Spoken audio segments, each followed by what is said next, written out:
এবছর পবিত্র হজ পালন করতে গিয়ে সৌদি আরবে 1301 হজ যাত্রীর মৃত্যু হয়েছে। সৌদি আরবের স্বাস্থ্যমন্ত্রী ফাহাদ আল জালাজেল এই তথ্য নিশ্চিত করেছেন। তিনি বলেছেন, এবারের মৌসুমে মারা যাওয়া হজ যাত্রীদের 83% ছিলেন অনিবন্ধিত।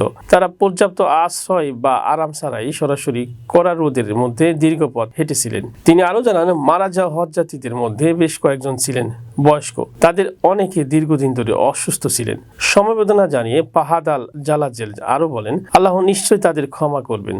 তাদের পরিবারের সদস্যদের প্রতি আমাদের গভীর সমবেদনা।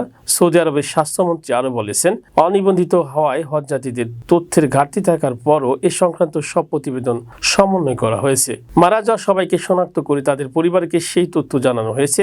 যথাযথ মর্যাদার সঙ্গে সবার দাফন নিশ্চিত করা হয়েছে। দেয়া হয়েছে মৃত্যু সনদ।